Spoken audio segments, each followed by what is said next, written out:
Tonight's dish is Cioppino. This is an Italian classic, and it's super easy to make. And generally, it's a dish that was made with the bits of seafood that might have been left over from the day's catch.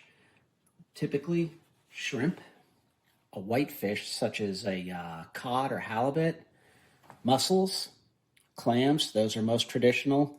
We've chosen to add some lobster tail to spruce it up a little bit. We like San Marzano tomatoes always because they're just tender and a beautiful tomato to cook with.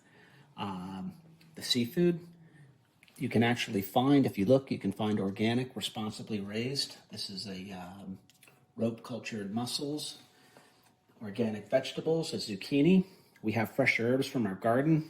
End of the season, so the basil might be looking a little pale, but we're just going to throw these sprigs in there to impart flavor. Onion, fennel, and garlic.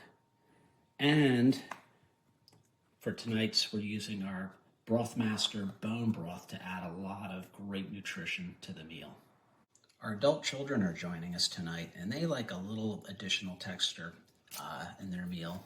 So as a side dish, and that can be served with the Cioppino, we're making some gluten-free penne pasta. We always use gluten-free, and this is one of the better brands out in the market of gluten-free products. Bonta d'Italia, one of our favorites. All right, we're going to start our broth.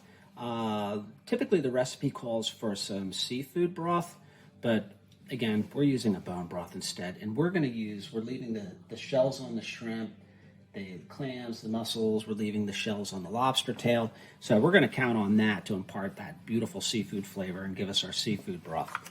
So in goes the bone broth.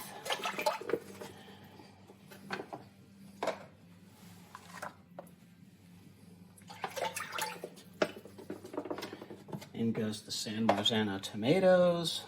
A little bit of sauce and all. And these tomatoes are whole, so we'll break them up in the pot over time here. We're going to put in some Pinot Grigio. Just a cup.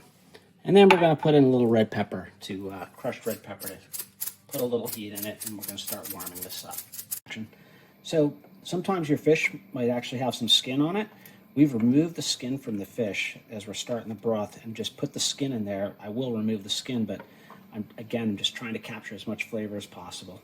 And we're going to go ahead and add our garden-picked herbs and let that broth start to build.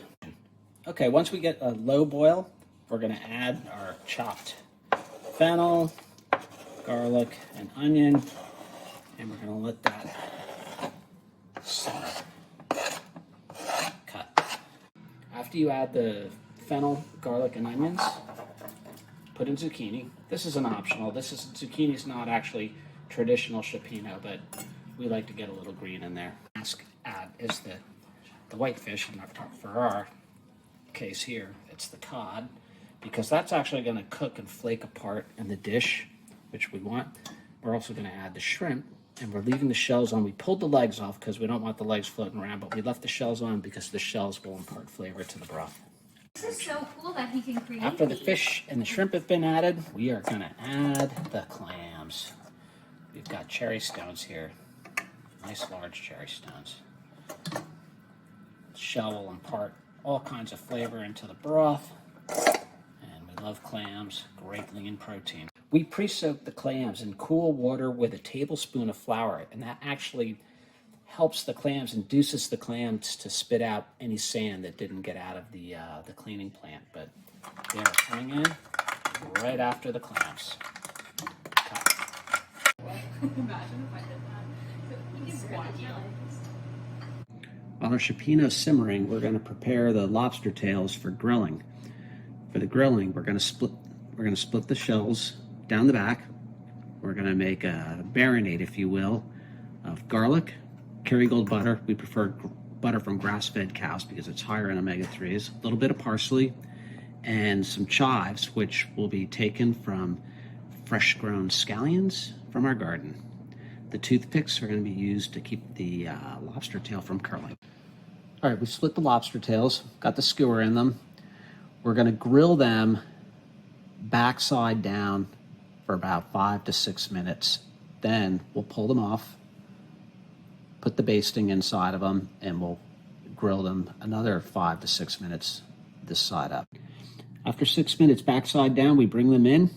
We take our stuffing, just use a butter knife, pack the stuffing in there. And now we're back out to the grill for another 5, 6 minutes, right side.